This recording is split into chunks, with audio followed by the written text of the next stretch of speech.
So my calculus is really kicking my tail tonight. I have my test on chain rule derivatives Tuesday. So even though it is a perfectly good Friday night, and my kids are at my mom's, and Yale is gone camping, I am being a very studious student, and I am working on calculus. Glasses are hurting my face. I just want to understand this and not feel like I'm just like shooting in the dark here. I'll get like one right and then the next one's wrong. So obviously I'm not there yet on the calculus. So I had an emotional week. It was the 1 year anniversary of Emerson's death, and I feel like there was a lot of like lead up to that, and just getting ready for that. I know that doesn't really make any sense because he had already died. You know, he died last year, so but that 1 year anniversary sort of, and having all the memories come along with it, really felt a lot in a lot of ways, just like not reliving it, but just like having to go through all the bad again, and it just the memories, and it was sad and hard, and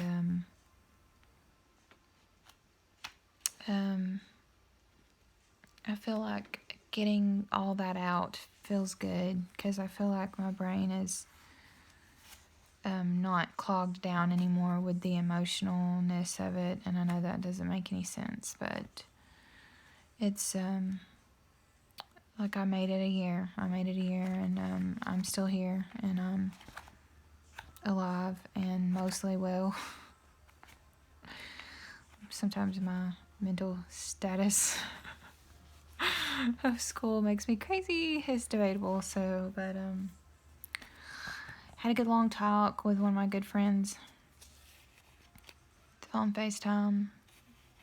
I can't, like, she lives so far away now that I can't, like, see her often, and it's hard, but, like, we do what we can to keep each other, like, close. So, but, also had another conversation about guys, and, a lot of things have just sort of been on my mind, like, about the girls that I'm in school with. I think the majority of the girls that I'm in college with, they're all younger than me, obviously, because I'm older and going back to school, but the majority of them are level-headed, I feel like, but some of them are there and you can tell that they're just waiting to, like, find somebody to marry so they can be done with school, which I think is ridiculous.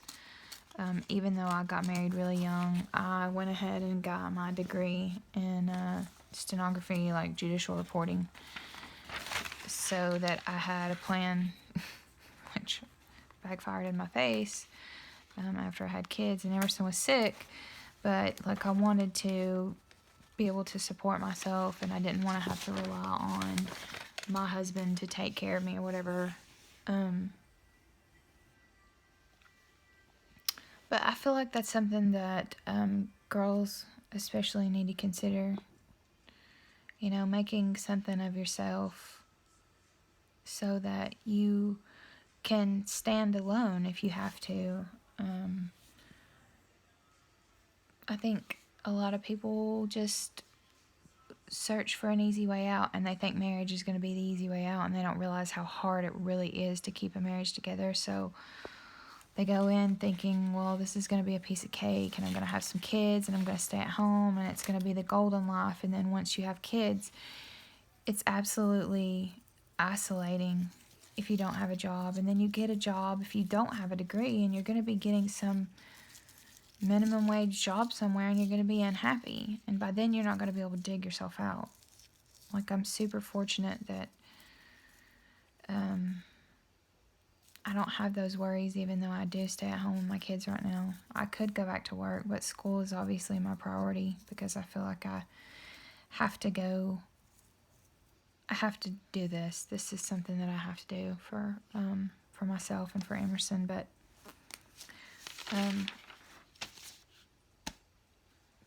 don't, girls, this is for all my college friends out there.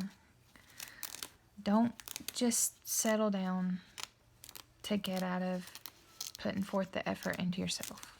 Don't get with somebody just because you feel lonely and you need to fill those gaps in somehow, someplace. Filling those gaps in with other people, those important ones that give you your self-worth, is a mistake. And you will pay for it for years until you find a way to fix it.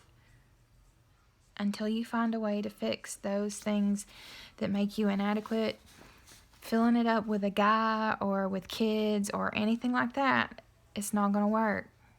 So take it from somebody who's 34 and going back to school.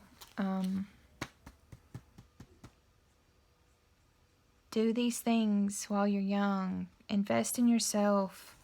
Take steps to have a solid backbone and make somebody a complement to your life, not making somebody your whole life. Don't chase sketchy guys. Don't chase anybody. Chase yourself. Chase yourself. One of my friends said, "Oh, my boyfriend's being so sketchy." Well, to me, when you tell me that he's being sketchy, it means that he's like being dishonest or untruthful with you, and it just really means that he's not invested in you at that time. And I'm not saying that he couldn't be investing in you later. I'm just saying that he's literally not investing in you. And if that's not what you want, there are so many other people out there. There are so many other people out there. We choose our relationships. Like 99% of our relationships, besides familial relationships, like we choose them. If your friend is hurting you repeatedly and you feel like you've done everything you can do on your part, there's no reason to be a doormat. If your boyfriend is being sketchy with you and you know you're putting in your effort, there's no reason to stay. Like, if you're wanting more and he doesn't want to give more, as hard as it is, as much as it hurts, you will do yourself a favor by trying to find someone who can meet you in the ways that you want to be met. If a guy doesn't communicate with you, if you feel like he's being not there, guess what? Communication is not just a part of the relationship. It is the relationship. If you don't have communication, you don't have a relationship. If you can't communicate with somebody, there's no sense in throwing your all into it. You're not going to get what you want. They're not going to get what they want. What they want is to be here and there and everywhere. And I'm not saying that that's not okay for some people. Some people may want that. But if you're wanting somebody to be solid for you, to be your complement, to be your person, when things start falling apart, that you can fall into them and they're going to catch you, there's nothing wrong. There's like literally nothing wrong with that. But you have to be sure that you're investing in a person who can catch you when you fall.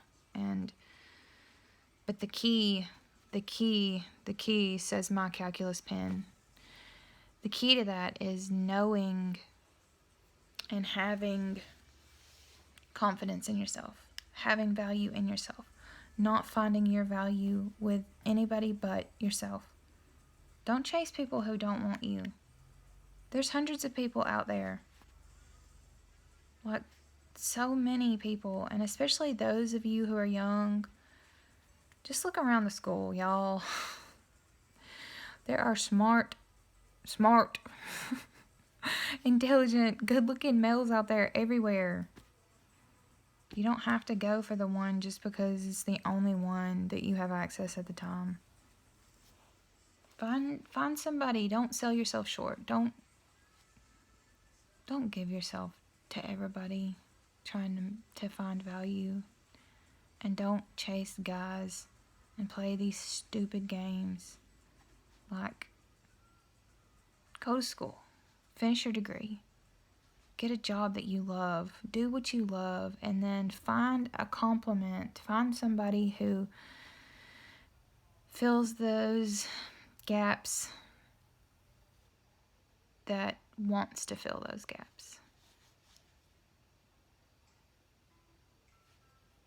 Listen to that, y'all. Do y'all hear that? On a cloudy day. And that is my cue, my friends, to get back to adding value to myself in calculus. Guess you say